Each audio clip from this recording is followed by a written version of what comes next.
You will never see Dillon Danis at a UFC fight ever again. No one expected the most unforgettable moment of UFC 322 to happen outside the Octagon.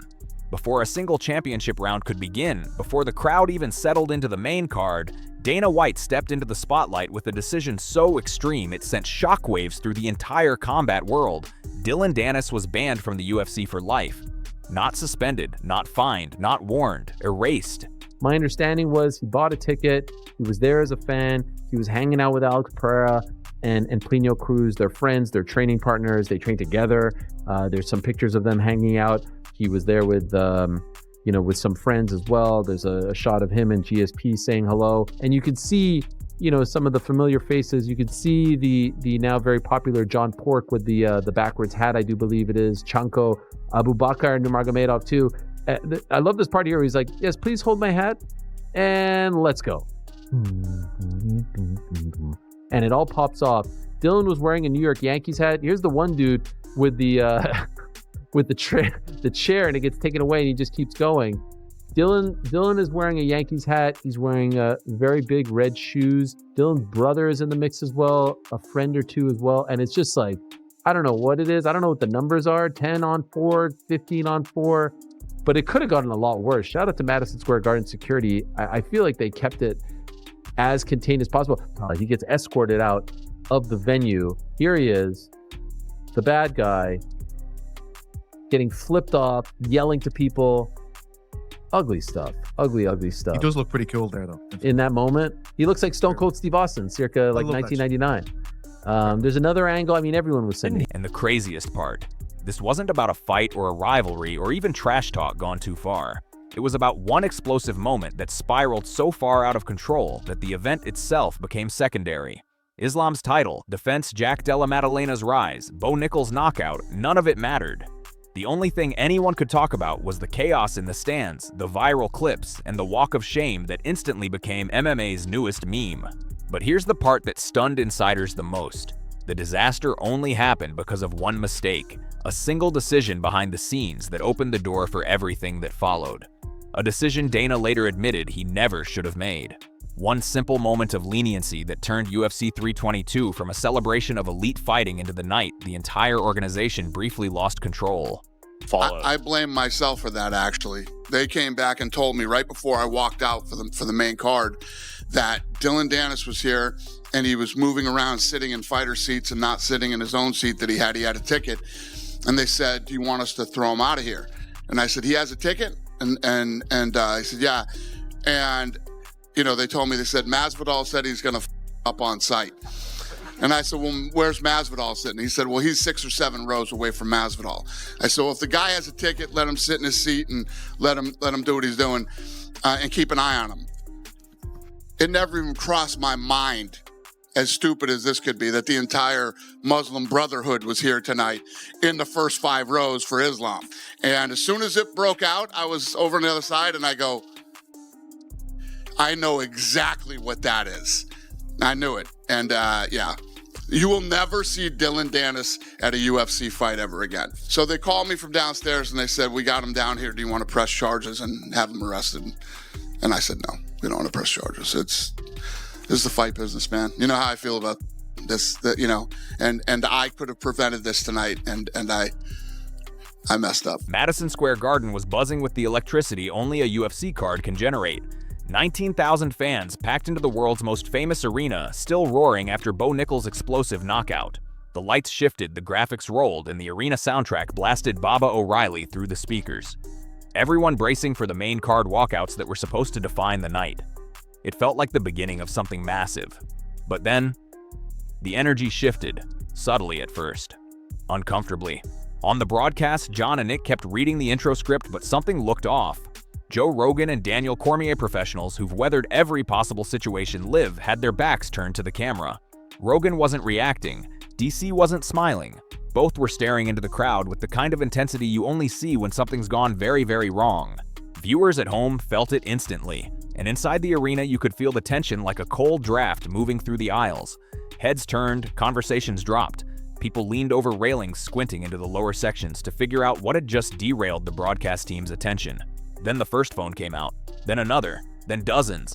Within seconds, fans were standing up, recording from every angle they could reach. Clips began flooding X and Instagram before anyone even knew what they were filming. A wave of ripples moved through the arena, shock on one side, shouting on the other, security sprinting through aisles. And in that exact moment, the truth hit everyone at once, spreading from the floor seats to the cheap rows in the rafters. The real fight tonight wasn't happening in the cage, it was happening in the stands, and whatever was going down, it was big enough to make the entire UFC commentary team forget the show they were supposed to call. Dillon me and him, I was posting him drinking whiskey and like that, and he was like, and like one of his managers messaged me like, in that, and I was like, what's this guy talking about? When you talk about someone like last 5 years, you talk about someone, when you meet them, как будто ты должен отвечать за свои слова. You have to answer to what you said. You have to answer what you said, you know. And today, I don't think he answered, you know. And he still say a lot of bad things about our team. And today he coming and somebody just meet him. He talk about this guy's bad, and today the guys just meet him. That's it. Dana said he's banned from UFC events for life, so he'll never be back to one. He has to ban from this country. Danis didn't walk into Madison Square Garden like a troublemaker looking for chaos. He walked in like he belonged there. Technically, he was just a fan. He bought a ticket like everyone else. But the moment he stepped into the building, he started moving differently. Instead of staying in his assigned seat, he drifted toward the fighter section, the part of the arena reserved for corners coaches and team members, a place he absolutely wasn't supposed to be. And on the surface, he played it cool. He smiled for photos, he shook hands, he posed with Alex Pereira, he chatted with Pino Cruz. Fans even caught him greeting Georges St-Pierre, which instantly made him look legitimate. To anyone casually watching, it felt like Danis was just another familiar MMA face soaking in the atmosphere. Someone with history, someone with connections, someone who had every right to be there. But underneath the smiles and handshakes, the temperature was rising. Because Danis didn't just wander into any fighter section, he wandered into the section occupied by Dagestani fighters, families, and coaches. The same group he had been targeting online for years. Islam Makhachev's people, Abu Bakr, Jangpur, members of the most tight-knit disciplined camp in the entire sport. For 5 years straight, Danis had launched insults that cut far deeper than regular fight trash talk. He mocked their culture, their traditions, their religion, their families. These weren't just jabs, they were personal attacks the Dagestani camp never forgot. So when Danis positioned himself only a few rows away from Islam's corner team, everyone with real MMA knowledge felt the same chill run through them. His presence wasn't harmless, it wasn't accidental, it was a live fuse in the middle of a bomb. All it needed was one spark. This guy, you know, listen, at the end of the day, we live in an internet world where people say a lot of things they don't hold accountable. But it was our group, you know. Listen, a couple of years ago, I have a problem with this guy too. And I slapped him. But he said I didn't slap him, I slapped him. And everybody saw it, and it was 1,000 articles wrote about it. I'm not proud about it. But in a way, I think people, that's why so many kids getting bullied. Because nobody can do nothing. You know, you just get written up. And I think people have to be held accountable. That's why you have to teach your kids how to fight, how to do martial art. To make him defend themselves. This guy is nothing but an internet coward. He's a nobody. You know, he's a nobody. And in a way, when you talk about people, like this is a warning for all these people who really talk. You know, you cannot live this life behind a screen and a keyboard. When you're gonna meet the people you talk about, especially this group, they will hold you accountable. Dana said that he is not allowed at any UFC events. Everything okay with your guys? I know some of them were removed. Everything is good, brother. But I'm telling you, this guy is not safe. At Whole Food, at an airport, at a terminal. And if people catch this guy, he's gonna have problems. He's not done. These people not done with it. To understand why UFC 322 exploded the way it did, you have to look far beyond that single night in New York. This wasn't a random altercation or a misunderstanding that spiraled out of control. This was 5 full years of tension, insults, and provocations finally erupting in the only way it ever could. Dillon Danis didn't just trash talk fighters. He went after something far deeper: their identity. While most fighters promote fights with bravado or harmless jabs, Danis crossed every invisible line imaginable. He mocked Dagestani culture, insulted their religious practices, and took shots at things fighters see as sacred. He singled out Islam Makhachev. He mocked Khabib Nurmagomedov. He threw jabs at Abu Bakr Jangpour and anyone connected to their circle. This wasn't promotional hype, it was personal. And the Dagestani camp is famously loyal, disciplined, and deeply protective of each other. Every insult Danis posted, every meme he shared, every video he uploaded, those didn't vanish into the timeline. They stacked. They built resentment. They created a file of disrespect that no one involved ever forgot. Then Danis did something that pushed things from irritating to inevitable. He started challenging them directly to confront him in New York, his city, his turf, his rules. He told them to pull up. He made it sound like he wanted the smoke. He acted as if nothing would happen if they ever met face to face. So when he showed up at Madison Square Garden, and not just as a spectator but standing only a few feet from Islam's closest people, the Dagestani camp didn't see coincidence. They saw a man who had spent 5 years daring them, mocking them, disrespecting them, finally standing within arm's reach. In their eyes, confrontation wasn't a choice. It was destiny finally catching up. By the time the cameras caught Rogan and DC turning their backs, the fighter rows were already boiling. You could almost feel the air tightening around that section, glances turning sharper, voices dropping lower, every movement getting just a little too tense. Danis wasn't backing down. He was staring, smirking, shifting closer.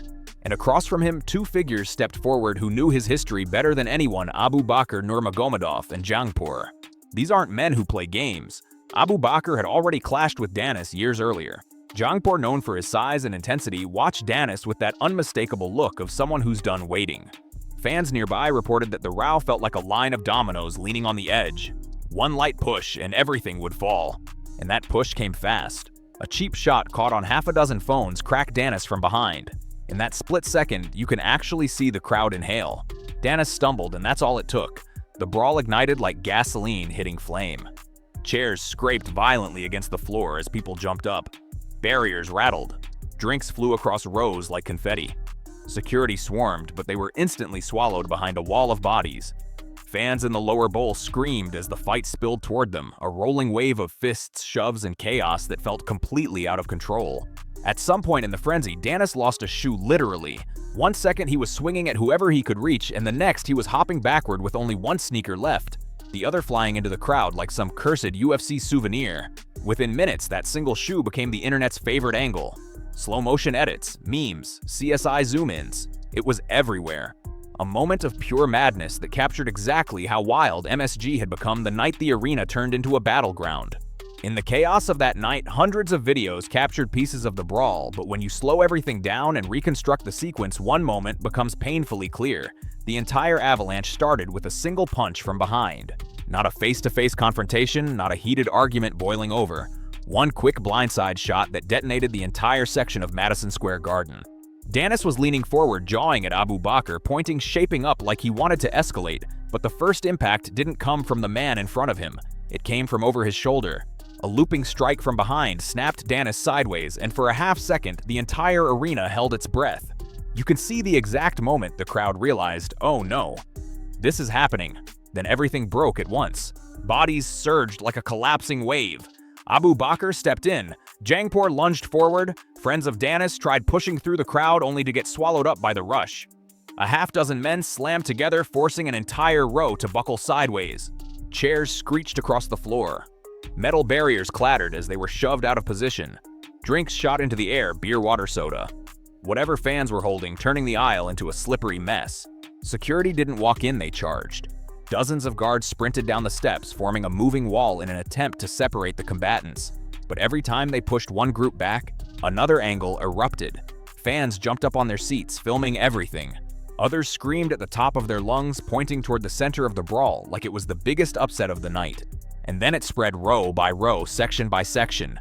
The noise, the panic, the phones in the air. The moment UFC 322 transformed from a fight card into pure uncontrolled chaos. When the dust finally settled and the arena limped back into order, all eyes turned to one man, the only person with the authority to make sense of the madness, Dana White.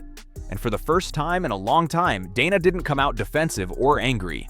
He came out looking like a man who realized he'd made the one call he could never take back. He opened his press conference with something no one expected. I blame myself for this. Behind the scenes, security had actually warned him earlier in the night that Danis was wandering into the fighter section, refusing to stay in his assigned seat. They asked Dana directly, "Do you want us to remove him?" And Dana, thinking about fairness, thinking about optics, thinking like a promoter instead of a human disaster detector, shrugged it off. He has a ticket, let him stay. That single moment of leniency became the match that lit the fuse. Dana admitted he had completely underestimated how many members of Islam Makhachev's team were sitting in the front rows. He didn't anticipate the cultural heat behind the feud. He didn't expect Danis to keep provoking. He simply made the wrong call, and now he had to deal with the fallout. And his response was absolute, not temporary, not negotiable, not up for discussion. You will never see Dillon Danis at a UFC event ever again. With those 13 words, Dana slammed shut every door Danis ever hoped to walk through. No more UFC appearances, no backstage access, no networking, no future contracts, no sponsorships tied to the UFC brand. For most fighters, getting banned is a setback. For Dillon Danis, a man who built his persona around the UFC, around Conor, around conflict, it's a career extinction event. A lifetime exile delivered in a single sentence. If anyone thought the brawl would end once security separated the bodies and dragged Danis out of Madison Square Garden, they were wildly mistaken. For the Dagestani camp, that moment wasn't the climax, it was only the beginning. Minutes after Islam Makhachev dominated his title fight, reporters asked him about the chaos. His response was cold, direct, and delivered without hesitation. When you talk about someone for 5 years, you have to answer. To Islam, this wasn't street drama. It wasn't hype, it was accountability.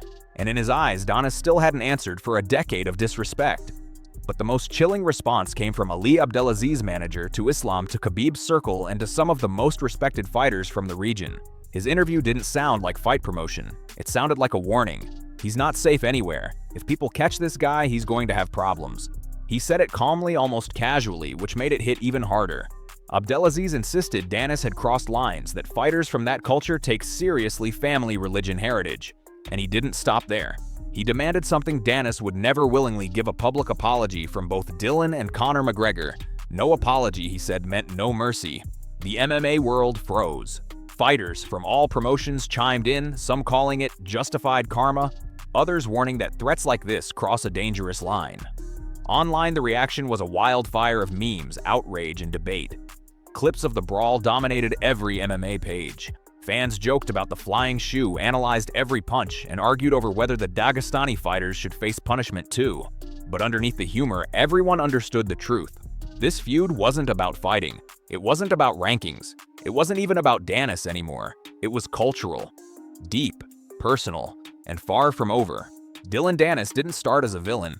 He began as a BJJ prodigy, the kind of obsessed grind-until-midnight kid who slept on trains just to make practice at Marcelo Garcia's academy. He wasn't born controversial, he became controversial. Somewhere along the line, the quiet technician with world-class talent transformed into an online storm starter who seemed more interested in chaos than competition. His MMA record stalled at 2 fights. His grappling career faded, his discipline slipped, and instead of building a fighting resume, he built a persona, the internet antagonist, the guy who pokes every bear in the forest just to remind people he still exists. That's how he ended up trading insults with Logan Paul, harassing Nina Agdal online, calling out entire cultures, and targeting fighters whose identities mean more to them than any title. In the UFC, talent has saved many fighters from harsh consequences, but Danis wasn't a star, wasn't a contender, wasn't bringing in numbers. He was an outsider with a dangerous pattern. That's why Dana's lifetime ban hit so cleanly. There was nothing on the line for the UFC to lose. The organization could make an example of him without disrupting rankings cards or championship plans. But this moment exposed something bigger than Danis. It highlighted the shift in combat sports from merit to spectacle, from rivalry to provocation. Fighters aren't just athletes, now they're content. Their reputations rise and fall on viral clips, memes, online beefs, and manufactured chaos. And the line separating entertainment from danger is thinner than ever. For Danis, the tragedy is simple. He wanted attention so badly that he built his whole identity around being impossible to ignore. Now he has it. But not the kind he can escape. Not the kind he can monetize. Not the kind that fades. He's trapped in the persona he created, and the door back to the real fight world is locked forever.